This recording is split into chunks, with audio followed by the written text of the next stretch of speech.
Assalamu alaikum wa rahmatullahi wa barakatuh. Good afternoon to you all. This is Adibahaya. Today let's talk about parenting. I wasn't prepared for that, but we're going to do it. So a few days ago,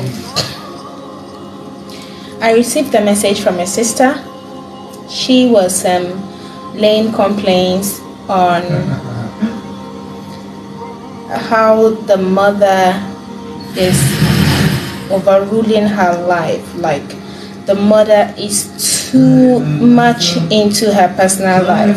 So, and that is one thing I would love for us to talk about today, because one of the challenges we are having currently as a youth is the fact that our parents think they have much more to say about our life, even when we have become of age enough to stay and stand on our own. The reason why I decided to talk about this is because this lady in question, according to her, she is betrothed. Is she betrothed? She said she already introduced the man she wants to marry. She said she has introduced the guy and the guy has paid her dowry. But guess what? She still lives with her mother. According to her, she said that she do run business for her mother and she have her own personal business. So she was managing her mother's business alongside with her own before she got married. So, and the person she was lucky to get married to is a lover of niqab. So the guy is expecting her to start wearing the niqab.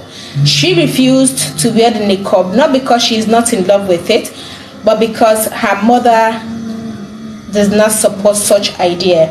The mother insisted that even if she would have to wear the niqab, she would have to wait to be with her husband before she would start wearing the niqab, not in her house. But you know, I kind of questioned her, what could be the reason why you are legally married but you are still with your mother? She couldn't give me a good reply. Now her main concern is that all the while that she has been with her mother, she is running a street business. Do you know what that means? That you are already legally married, but you are still with your parents for whatever reason. You are still in your mother's house, and your mom is making you to hawk her business for her. She said she have sat her mother down and she pleaded with her mother that she wants to stop such business because it doesn't speak well about her personality and that of her husband. But the mother insisted to the point of laying curses on her. So she brought this issue to the media and she was seeking for advice. And I was surprised by the kind of comments I was getting. 80 to 90% of the comments were in support of the mother. So I've been wanting to make a video to talk about it. I know we all had our personal issue, but I felt that we're going to learn from this. If you're a parent and you're watching this, please, I am not going to force my idea on you. I am only dishing out what I felt is legally right and acceptable. If your son or your daughter has become of the age for marriage, they should leave your house. If they are not legally married yet, it is not acceptable that they should go stay with a man or they should just be hanging around with a lover if they are not legally married. But if they are legally married, they are no longer under your care. They are now under the rule and leadership of their husband. That's number one for female. For the male, if your son wants to get married, please tell him that if he is not financially buoyant to stay on his own with his wife, he should suspend the idea of getting married. It has ruined a lot of homes. A situation whereby a guy will get married, keep his wife within his family house, and that marriage will never work out. It's not a cause. I have a lot of instances that I can use as example. It doesn't work out. So if you have a son and he is ripe for marriage and he has made his intention known to you that he wants to get married, if you have finance, please support him that he should go out there, take his wife and stay with his wife and build a home. Marriage is a holy matrimony and it is a journey that needs to be built by the two parties involved. You wouldn't want to be part of it. When you allow your son to bring his wife to the house, you become a threat. The entire family environment become a threat to the wife. They will not be themselves. They will not be free. They'll be compressed in their own marriage. They need to stay on their own so that they can get to know each other better, so that they can be free to display their true self towards each other, so that the idea of people faking to be what they are not will not come in. Because if your daughter-in-law is in your house, she will never be her true self. That is that for the son. And for the daughters, when your daughters are ripe for marriage and they wish to get married and their dowry has been paid, please tell them to leave the house and go stay with their husband. You don't have any right over a lady whose dowry has already been paid. You are with your husband because you are legally married to your husband. So what is ordinarily expected of you is that if your daughter got married, they should be with their husband also and not in your house. One topic cleared. Let's talk about the other topic, which is the issue of niqab. According to the lady, she said she wanted to start with niqab because the husband demands that she should start wearing the niqab. And the mother is not supporting the idea because she is in her mother's house even after her dowry has been paid. So I wish to talk about the issue of niqab. Niqab is not something you do for the sake of love. This is the reason why a lot of people, when they start facing the reality of marriage, which is the challenges that every married people do experience, the first thing they do is to get to their spouse by using what their spouse loves most, that they happen to engage themselves in to please their spouse. Number one is the issue of wearing hijab. Some ladies do not wear hijab before they get married, and men do know. You meet a lady and you know that this lady is not a hijabi. As a Muslim man, this lady is not a hijabi. Her kind of life, if you die today, if you should preach hijab to her and she start wearing the hijab, if you die afterwards, will she hold on to the hijab? These are the questions you should ask yourself. So some ladies start wearing the hijab because they fall in love with a man who is asking them to wear the hijab. You understand? So they are doing it because they want to be married, because they are single, they want to be married, they want to wear the identity of a wife.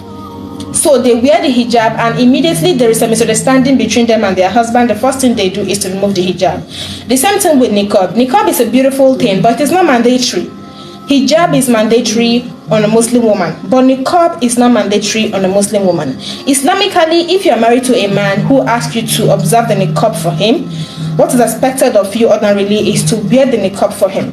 But before you start wearing the niqab for the sake of your husband, it is expected of you to learn the rulings that are governing the use of niqab.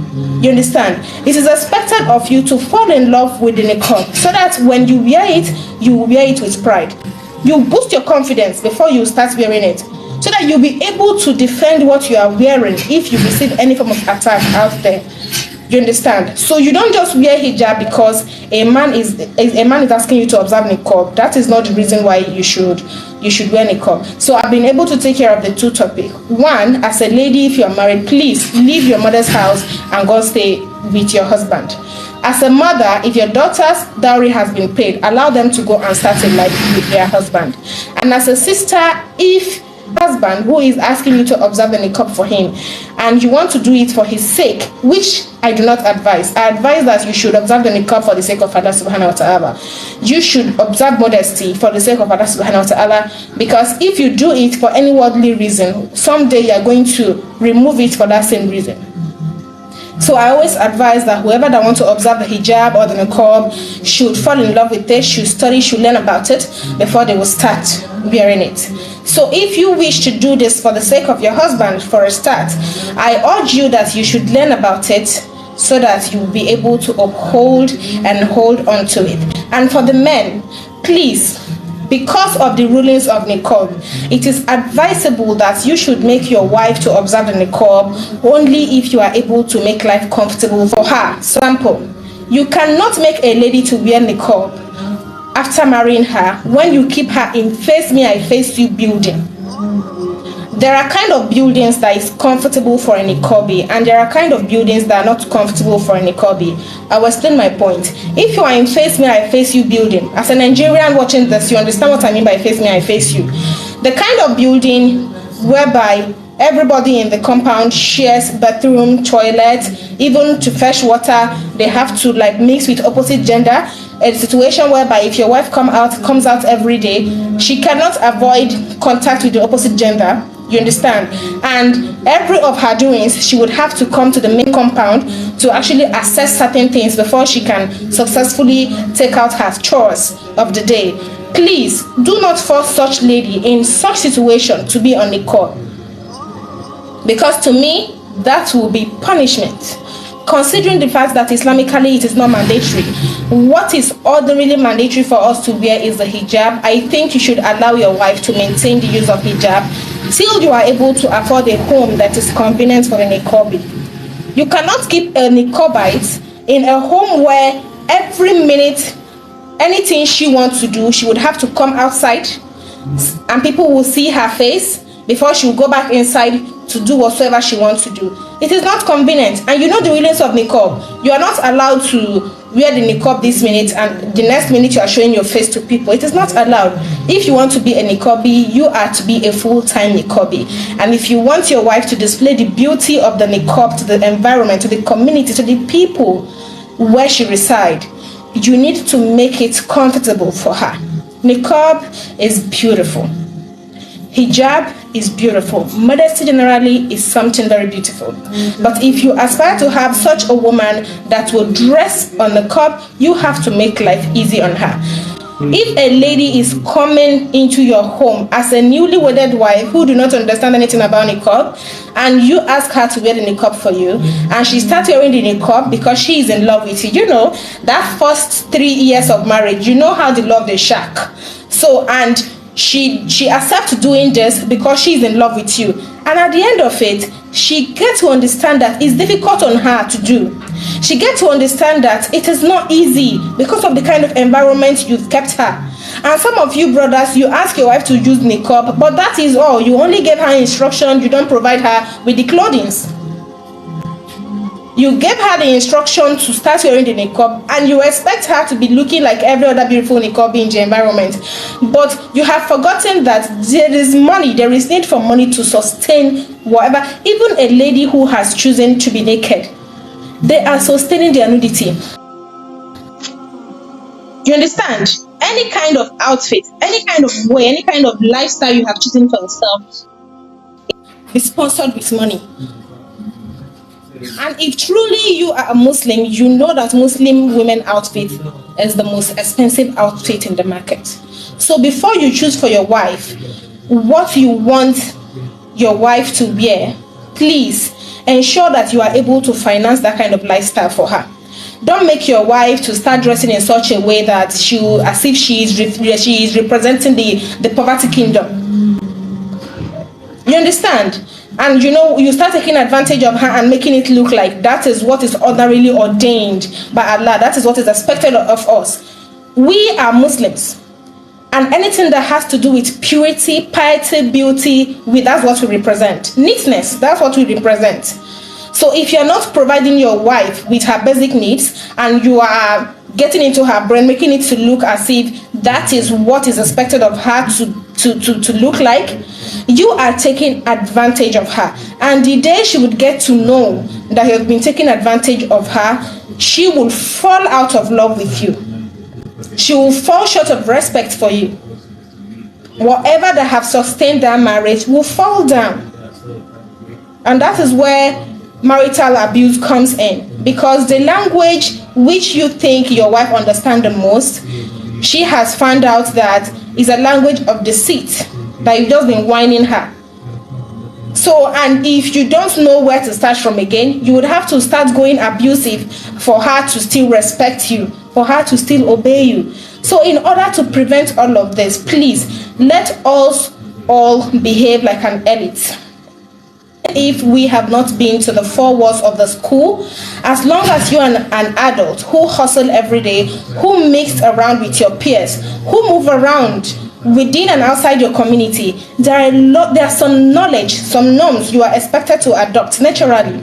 If you are married to a woman, you know, there was once a time a brother was complaining that the wife, whenever she is coming out of the house to the front of the house, that to do anything, that she doesn't observe the niqab, that she just come out or just on her hijab. And the wife said she is already a mother of 2. To make matter worse, she's a lactating mother. You know how stressful that could be, right? And a situation whereby your husband is a full-time worker, he only comes back at night, so you have to take care of everything all by yourself, taking care of 2 children, still cooking, washing clothes, taking care of the house and all. You don't have no help, and you are a niqabi, and your husband expects you that when you want to sit in front of your building to rest, to take fresh air, that you should be on your niqab. To me, I think what I did was that I kind of look at things from her view, because I'm a niqabi. Allah subhanahu wa ta'ala has made life easy for me to some certain extent. I'm not sharing my personal space with anyone, so everything I need, alhamdulillah, Allah has provided it to be within my reach. But everybody is not that fortunate, right? So you cannot keep a woman in such situation where if she need to access anything, she would have to come out of her home to do it, because she is in a kind of building that is not convenient for her to observe the niqab. But you insist that she should wear niqab, and yet she still cannot come out to take fresh air.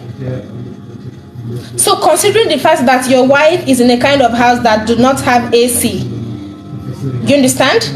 The room does not have air condition. The environment alone is naturally hot.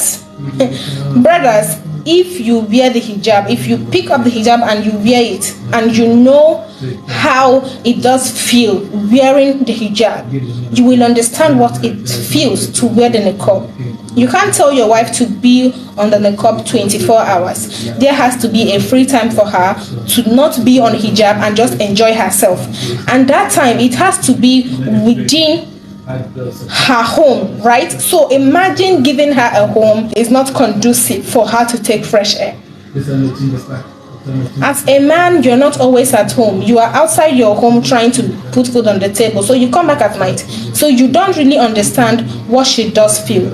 And you know what it means to lactate a child in a hot environment. These children, they will cry. Because at that period, they are like biological babies, you understand? So they cannot express themselves. All they will do is to cry. And the mother will try to know what is wrong with my child and how can I help my child. And if she does bring the child out to take fresh air and the child stops crying, she already have one solution, which means that the house is too hot and it's not conducive for the child. So imagine that your wife now have to come out every now and then to take care of the baby, wearing the cup to sit in front of her house. So to make things easy, get her a conducive home, or give her whatsoever you can afford and make life easy on her by telling her to observe the hijab only pending the time you'll be able to afford the kind of house that will help her through the journey of niqab. May Allah make it easy. Okay, I think that'll be all for today. So if you want to watch more of this video, you should follow my Facebook page, A Date with Adibahaya. A Date with Adibahaya, that is the Facebook page, or you can check out my personal profile on Facebook at Adibahaya, so that you get to see more of this video. And if you have personal challenges about life, education, parenting, business, what have you, always bring it up. We talk about it, and others with the same problem, we learn from it. Thanks for joining my live video, and do enjoy the rest of your day. Assalamu alaikum.